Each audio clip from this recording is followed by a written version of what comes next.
বিশ্বের পারমাণবিক শক্তিধর দেশগুলো সম্পর্কে আমাদের একটু ধারণা নেওয়া উচিত। বিশ্বের ১৯৫টি দেশের মধ্যে মাত্র ১০টি দেশ পারমাণবিক ক্ষমতা সম্পন্ন দেশ।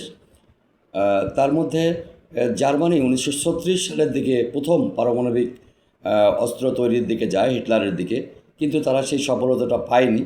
সেই প্রযুক্তিকে ধারণ করেই ১৯৪৪ সালের দিকে আমেরিকা প্রথম পারমাণবিক শক্তিধর দেশে রূপান্তরিত হয় এবং দ্বিতীয় বিশ্বযুদ্ধের শেষের দিকে তারই সফল পরীক্ষা চালানোর ১ মাসের মধ্যেই বাস্তব প্রয়োগ জাপানের হিরোশিমা নাগাসাকিতে আমেরিকা পারমাণবিক আক্রমণ করে।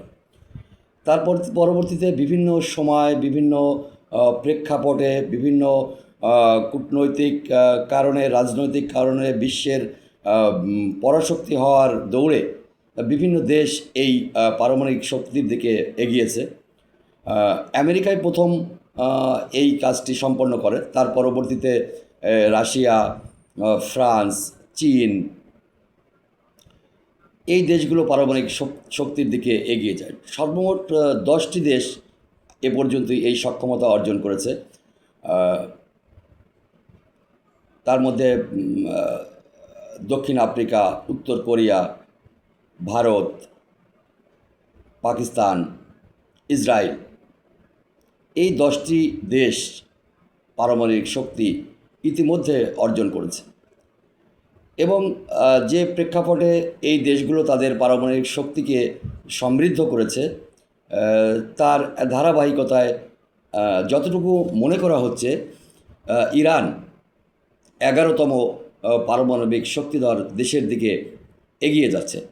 তার ইউরেনিয়াম সমৃদ্ধকরণ, তার প্রস্তুতি, আন্তর্জাতিক নিষেধাজ্ঞা সত্ত্বেও ইরান যেভাবে তার পারমাণবিক শক্তির দিকে এগিয়ে গেছে তাতে মনে হয় যে কোনো সময়, যে কোনো পরিস্থিতিতে ইরান জানান দিতে পারে যে সেই বিশ্বের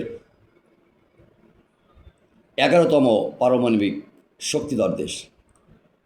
এর আগে 1964 সালের পর থেকে 1974 সালে ভারত তাদের সমৃদ্ধকরণ বিষয়টি এগিয়ে নিয়ে যায়। পাকিস্তানও তার ধারাবাহিকতায়, বিশেষ করে কাদের খানের সহযোগিতায় পাকিস্তান এই শক্তি অর্জন করে। এই ধারাবাহিকতা বিশ্বের অস্ত্র ভাণ্ডার সমৃদ্ধকরণ, সারা বিশ্বের উপরে নিয়ন্ত্রণ রক্ষা করার জন্য এই মরণাস্ত্রটি বিভিন্ন শক্তিধর দেশগুলো তাদের পছন্দের তালিকায় নিয়ে আসে। এই মরণঘাতী অস্ত্র যেখানে যার বাস্তব প্রয়োগ একবারই হয়েছে, সেটা হিরোশিমার নাগাসাকিতে। তারপর থেকে এর ভয়াবহতা মানুষ জেনেছে। এখনও পর্যন্ত হিরোশিমা নাগাসাকিতে যেসব শিশু জন্মগ্রহণ করে তারা বিকলাঙ্গ হয়ে জন্মগ্রহণ করে। এই অস্ত্রের ভয়াবহতা এমন।